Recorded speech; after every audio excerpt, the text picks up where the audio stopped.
Após 5 anos de delicadas obras de restauração, o Palácio de Buckingham prepara-se para abrir, pela primeira vez, as portas da sua ala leste.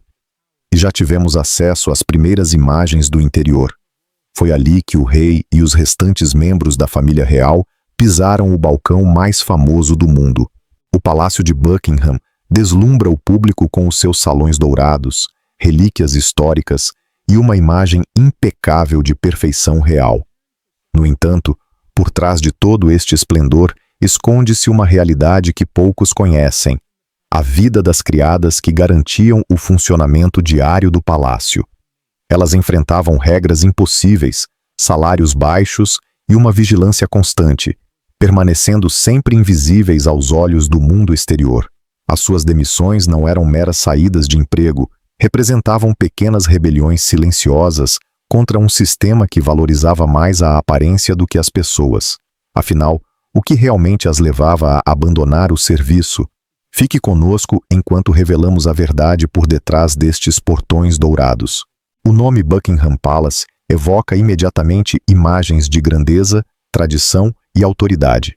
Turistas de todas as partes do planeta viajam apenas para ver de perto a sua fachada brilhante. Ficam impressionados com os portões imponentes, os guardas impecáveis de uniforme vermelho e a vastidão de uma residência que há séculos simboliza a monarquia. Para o público, o palácio é quase um conto de fadas. Lustres dourados, corredores intermináveis e a magia da história real presente em cada divisão. Mas para quem trabalhava do outro lado daquela magnificência, a realidade era bem distinta. Por trás dos mármores e dos lustres cintilantes, existia um ambiente dominado pela disciplina rígida, pela hierarquia e por regras não escritas. Ali, os funcionários tinham de circular em silêncio, desaparecer no fundo das salas e, ao mesmo tempo, executar cada tarefa com absoluta perfeição. Cada varrida de vassoura, cada corrimão polido, cada peça de roupa dobrada carregava o peso da tradição. Sob todo o brilho, eram estes pequenos gestos que ditavam elogios ou reprimendas. Antigos empregados do palácio revelaram que aquilo que parecia, aos olhos do público, um trabalho de sonho, acabava frequentemente por se tornar uma rotina extenuante. A beleza do palácio era mantida à custa de esforços extraordinários, longas horas de serviço e uma vigilância permanente. Os erros raramente eram tolerados, e as expectativas deixavam pouco espaço para conforto pessoal. As mesmas salas majestosas que encantavam os visitantes transformavam-se em lembretes diários, para o pessoal, de que a perfeição não era um ideal, era uma exigência. Para muitas criadas, o Palácio de Buckingham era mais do que um emprego, era um palco, onde cada gesto seu era observado, avaliado e criticado. Ao contrário dos turistas, que tiravam fotografias e iam embora, elas viviam esta realidade todos os dias. E para algumas, o preço de sustentar esta fachada real acabou por ser demasiado alto, superando o orgulho de servir na residência mais emblemática do Reino Unido. O palácio pode ser o grande tesouro da monarquia, mas dentro das suas paredes, os murmúrios de descontentamento tornaram-se cada vez mais audíveis com o passar do tempo. Por detrás da imponência e da aparência de ordem perfeita, escondia-se uma pergunta que nem a própria instituição conseguia calar. O que levava empregados tão dedicados a abandonar um cargo tão prestigiado? Se a beleza deslumbrante do palácio exigia tanto daqueles que ali trabalhavam, que peso invisível carregavam realmente as criadas? Continue conosco. A resposta pode surpreendê-lo. A pressão inimaginável enfrentada pelas criadas. Quando os visitantes entram no Palácio de Buckingham, ficam fascinados com os lustres resplandecentes, o mobiliário ornamentado e os pisos brilhantes que parecem nunca perder o brilho. Mas nos bastidores, a realidade daqueles que garantiam essa perfeição estava longe de ser glamourosa. Para as criadas, cada dia era um exercício de disciplina, precisão e resistência silenciosa. A antiga funcionária Anne Simmons, que passou mais de uma década a trabalhar nos 775 quartos do palácio, descreveu um ambiente onde nada era deixado ao acaso. A limpeza não se resumia a remover pó ou dar brilho às superfícies. Era quase uma cerimônia, executada como um ritual meticuloso. Cada movimento da esfregona, cada pano dobrado, cada gesto de polimento tinha de obedecer a um padrão que refletia não apenas eficiência, mas séculos de tradição real. O mais pequeno erro podia ter consequências muito maiores do que se imaginava. Uma marca deixada num vidro, uma toalha mal dobrada ou um risco esquecido num degrau podia resultar em reprimendas imediatas. Num lugar onde a grandiosidade molda a imagem pública, até os deslizes mais insignificantes eram tratados como falhas sérias. Para as criadas, a atenção ao detalhe não era apenas recomendada, era obrigatória. O trabalho exigia uma combinação quase impossível de rapidez e perfeição. As misturas de soluções tinham de ser preparadas com medidas exatas, a roupa dobrada em formas precisas, as esfregonas torcidas com a tensão certa. Não havia espaço para atalhos. Cada escolha importava, desde o tipo de pano até ao ritmo dos movimentos. Ali, limpar não era um simples emprego. Era a continuidade de uma tradição em ação, preservando a imagem do palácio como a joia da coroa britânica.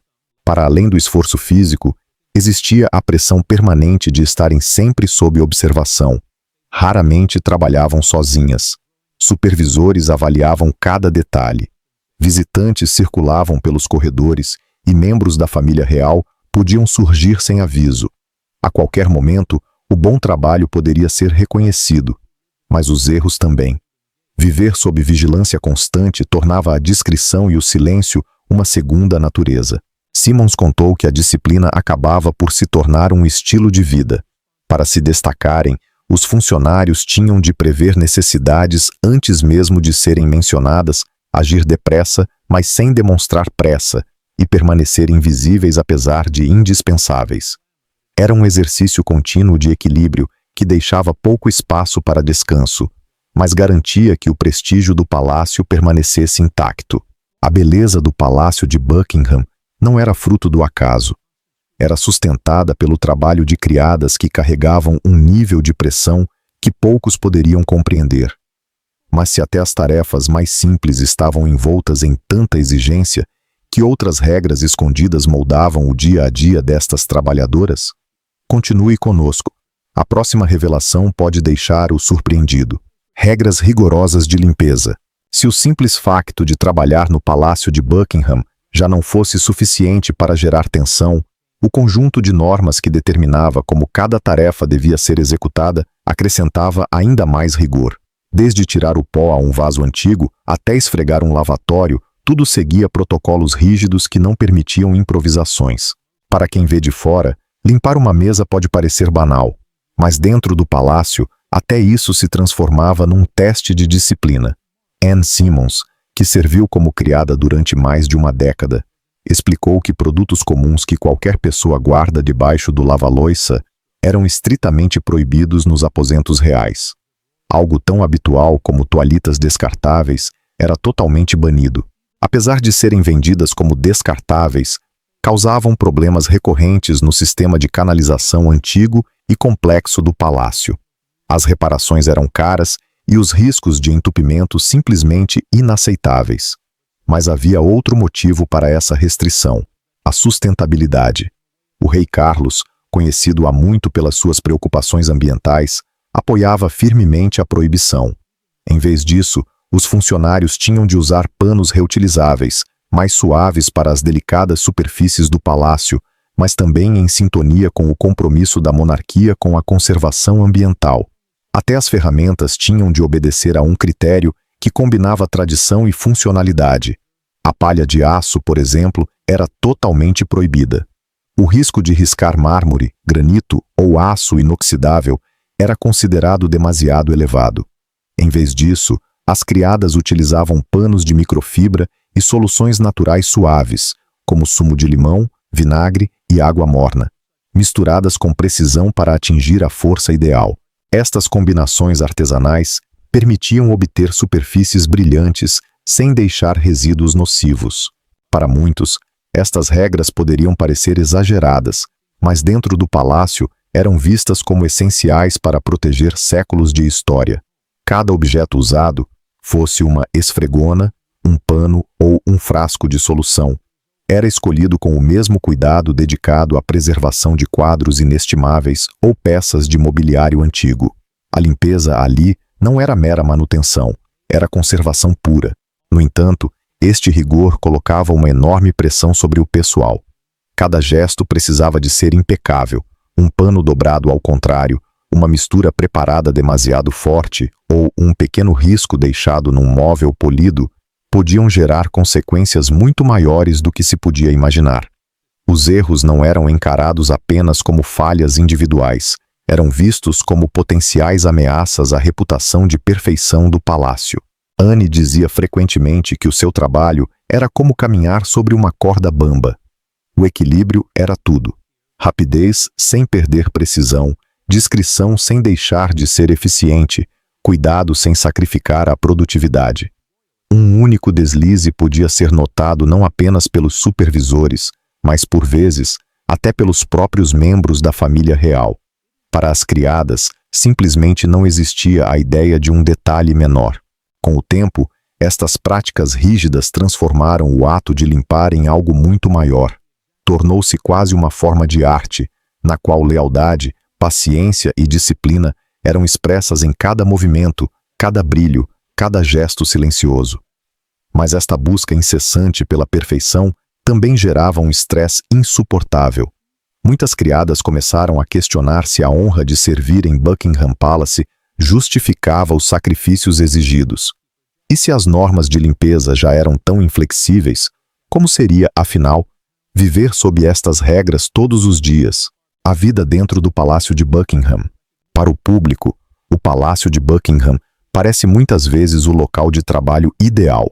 Com os seus lustres resplandecentes, escadarias majestosas e salas carregadas de história, muitos imaginam que trabalhar ali é como entrar num conto de fadas. Usar o uniforme, percorrer os corredores e servir na presença da realeza soa a privilégio reservado a poucos. No entanto, para quem vivia e trabalhava atrás daqueles portões imponentes, a rotina estava longe de ser mágica. Anne Simmons, antiga criada que dedicou mais de 10 anos da sua vida ao palácio, descrevia-o não como uma casa, nem sequer como um escritório, mas como um museu vivo. Cada corredor, cada sala de jantar, cada peça exposta carregava séculos de história, e com eles uma enorme responsabilidade. Tarefas que noutros sítios seriam apenas rotineiras ganhavam ali quase um caráter cerimonial.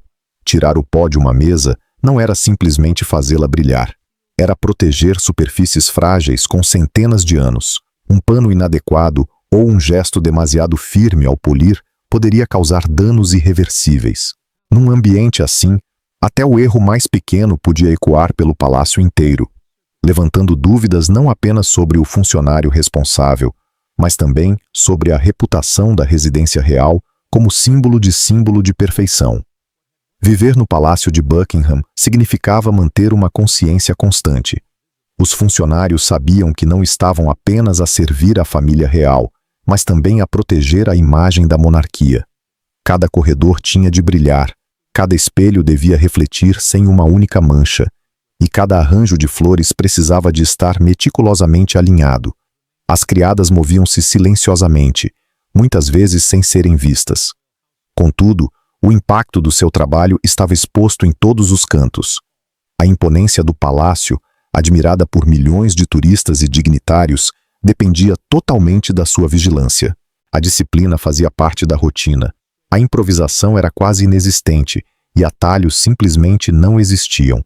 Os produtos de limpeza tinham de ser medidos com precisão. Os panos dobrados de uma forma específica.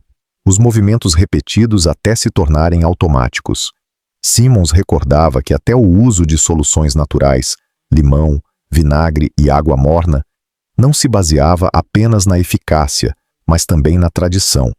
Estes métodos eram mais seguros para materiais delicados, ao mesmo tempo que reforçavam a ideia de que nada dentro do palácio era comum.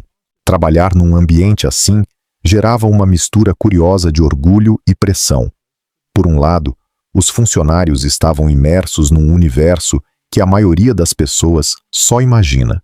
Lidavam com artefactos valiosos, trabalhavam em salas históricas e, por vezes, cruzavam-se com membros da realeza.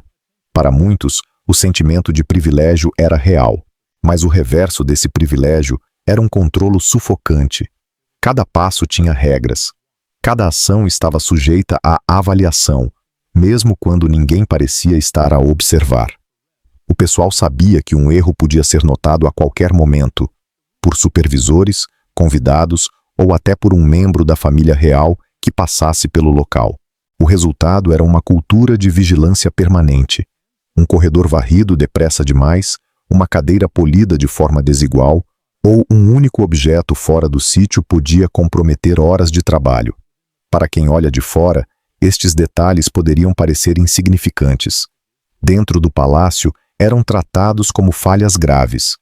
Para o pessoal, a fronteira entre acerto e erro era extremamente fina.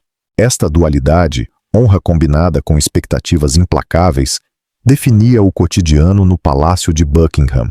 Os empregados tinham o raro privilégio de servir numa das residências mais emblemáticas do mundo, mas carregavam também o peso invisível de manter tradições que não admitiam falhas humanas.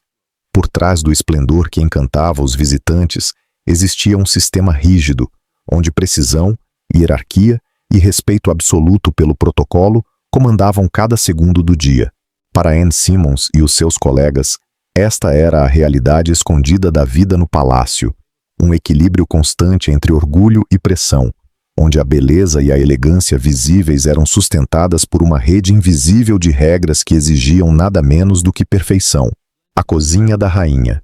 Por trás das cortinas de veludo e dos corredores imponentes do Palácio de Buckingham, existe um lugar que raramente aparece em fotografias, mas que sustenta o funcionamento da casa real todos os dias. A cozinha da rainha. Longe de ser uma cozinha comum, era um espaço regido por disciplina, rigor e um nível de precisão que poucos chefes no mundo alguma vez experimentariam. Darren McGrady, que chegou a ser o chefe pessoal da Rainha Isabel II, recorda que cozinhar ali nunca foi apenas uma questão de sabor. Cada prato era uma declaração, um gesto de lealdade à monarquia e uma demonstração de respeito por séculos de tradição. Os erros não eram simplesmente mal recebidos, podiam pôr em causa o equilíbrio delicado de uma instituição construída sobre rituais e imagem. Até a seleção dos ingredientes revelava como a cozinha refletia a atmosfera de controlo que dominava o palácio. Muitos produtos vinham diretamente das propriedades reais, como Balmoral, trazendo para a mesa não apenas comida, mas uma ligação simbólica à terra governada pela monarca. Salmão dos rios escoceses, carne de veado das herdades reais, frutos silvestres colhidos no dia e legumes cultivados em jardins cuidadosamente mantidos tinham um significado que ia muito além do sabor. Era um patrimônio. Cada ingrediente tinha de ser preparado de forma a evidenciar a sua pureza e reforçar a apreciação profunda que a rainha nutria pelos recursos agrícolas do Reino Unido. No entanto, tal como alguns alimentos eram valorizados, outros eram totalmente proibidos. O alho, por exemplo, nunca entrava no palácio.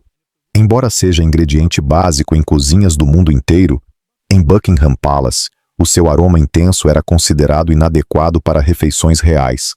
Para os chefes, isto implicava autocontrolo constante, deixar de lado a criatividade e seguir regras que, muitas vezes, contrariavam o instinto culinário.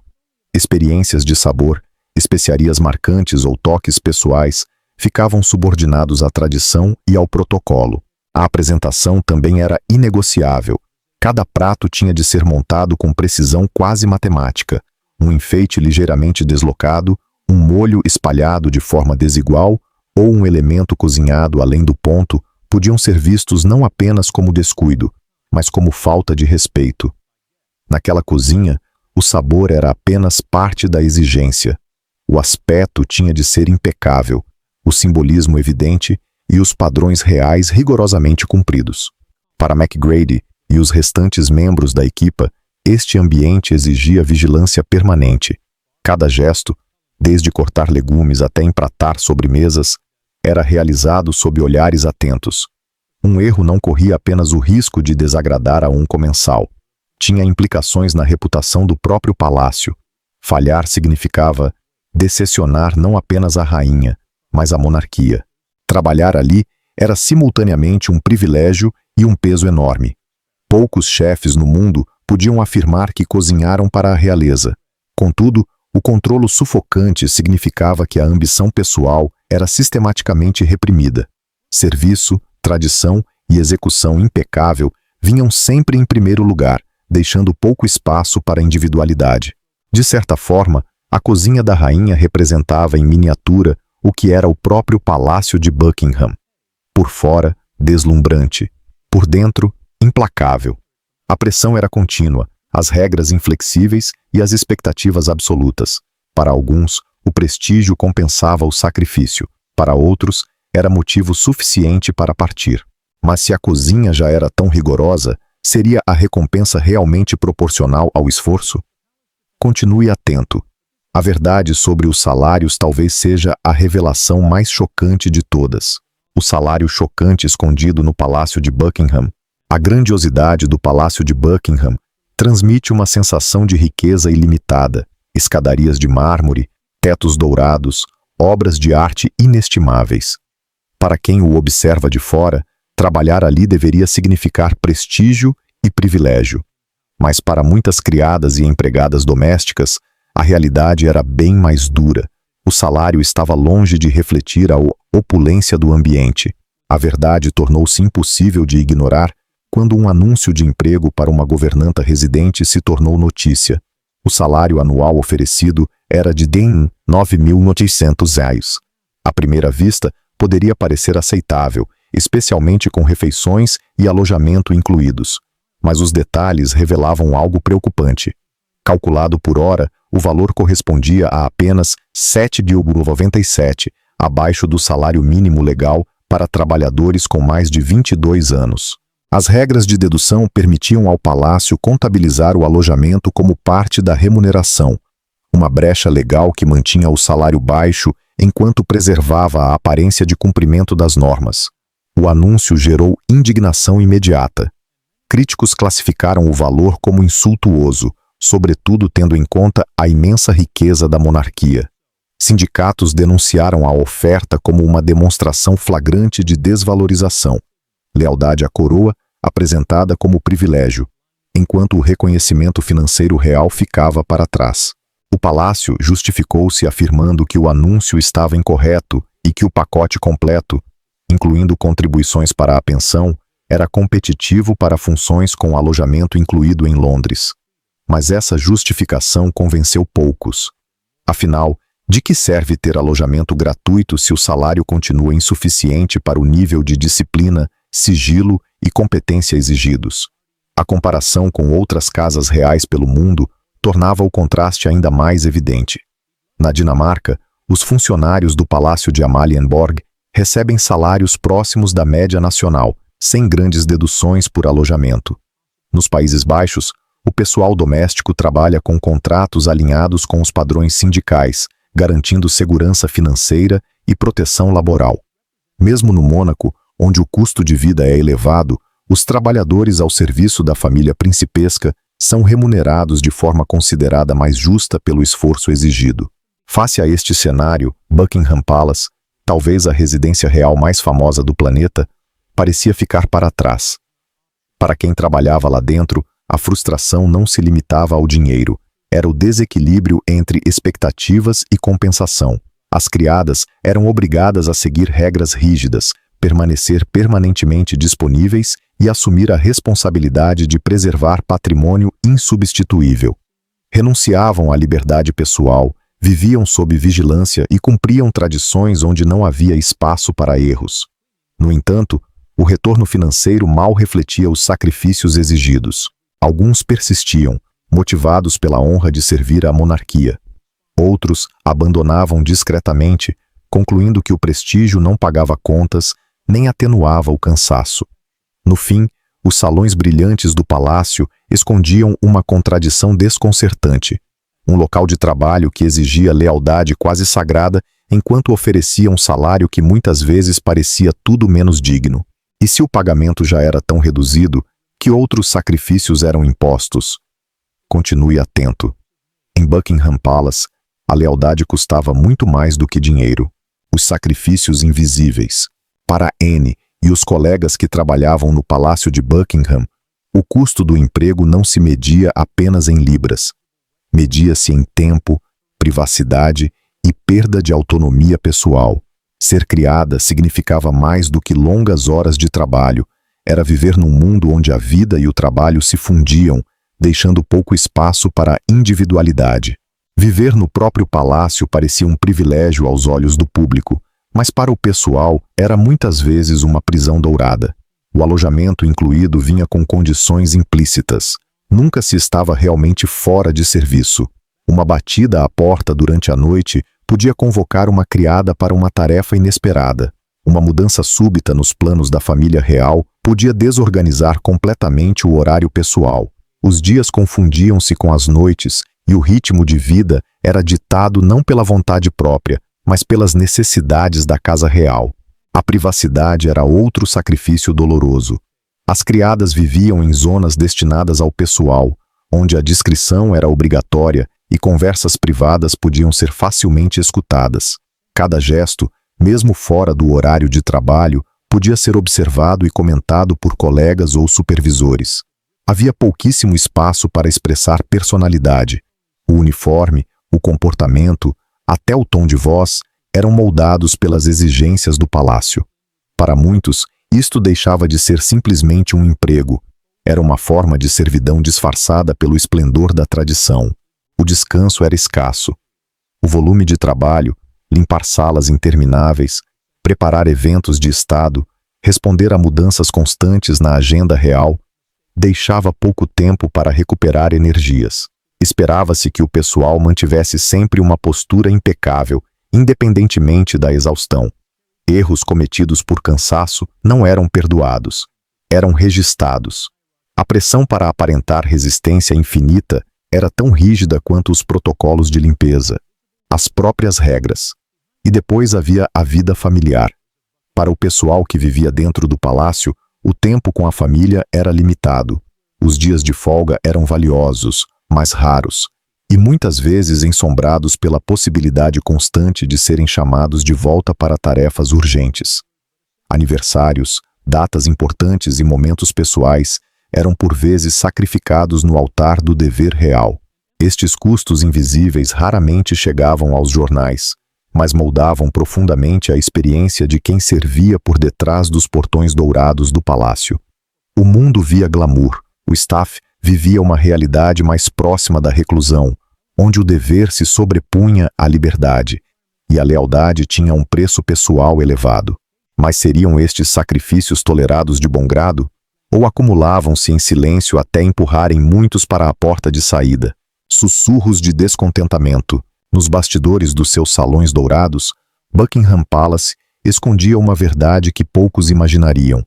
O mundo via lealdade impecável e disciplina perfeita, mas por trás da grandiosidade cresciam tensões silenciosas.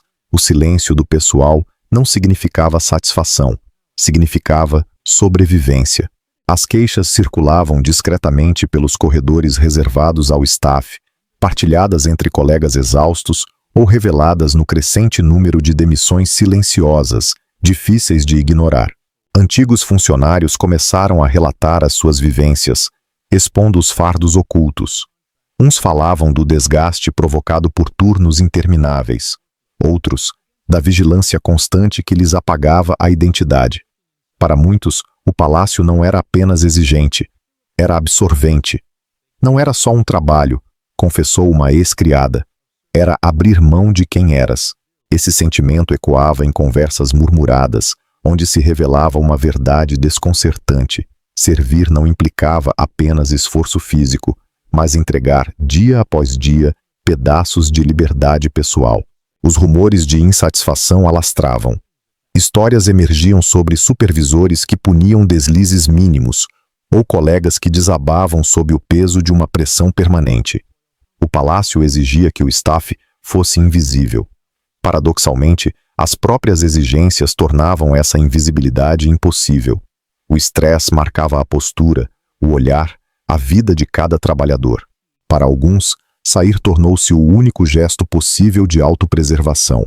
As demissões, inicialmente esporádicas, transformaram-se num padrão evidente. Cada saída tinha a sua razão: salário baixo, ausência de vida familiar ou simplesmente a atmosfera insuportável. Visto de fora, o palácio permanecia majestoso, intacto. Mas lá dentro, a rotatividade do pessoal contava outra história. Sair, confessou um antigo funcionário, foi a primeira vez em anos que me senti livre. Estas partidas murmuravam algo mais profundo do que mero descontentamento. Eram sinais de um desequilíbrio crescente, a consciência de que o prestígio já não compensava a exaustão. O que antes era considerado uma honra tinha se transformado num fardo impossível de suportar. E assim, aquilo que começou como murmúrios privados de frustração evoluiu para algo visível. Um êxodo discreto que ameaçava revelar o custo real da perfeição real. Mas o que é que estas saídas realmente significavam para a própria monarquia? A verdadeira razão por que partiram, para o mundo, Buckingham Palace representa o auge da tradição, do prestígio e da imponência. Turistas enchem as suas grades, tiram fotografias aos guardas de uniforme vermelho e imaginam a magia da vida real. Mas para quem viveu e trabalhou atrás daqueles portões dourados, a realidade era bem menos encantadora. As criadas que mantinham o palácio impecável não abandonaram o cargo por um único motivo. Saíram por causa de uma teia de pressões que, combinadas, se tornaram insuportáveis. As regras, por si só, eram suficientes para desgastar o trabalhador mais disciplinado. Cada gesto tinha de respeitar tradições seculares, desde a forma como se torcia uma esfregona até ao modo como se dobrava um pano. Os erros não eram pequenos. Eram ampliados num ambiente onde a perfeição era o mínimo aceitável. A isto juntava-se o sufocante sentimento de estar sempre a ser observado, por supervisores, convidados e até membros da família real. O palácio rapidamente deixava de parecer um privilégio e tornava-se uma prisão. Depois, havia a questão do salário.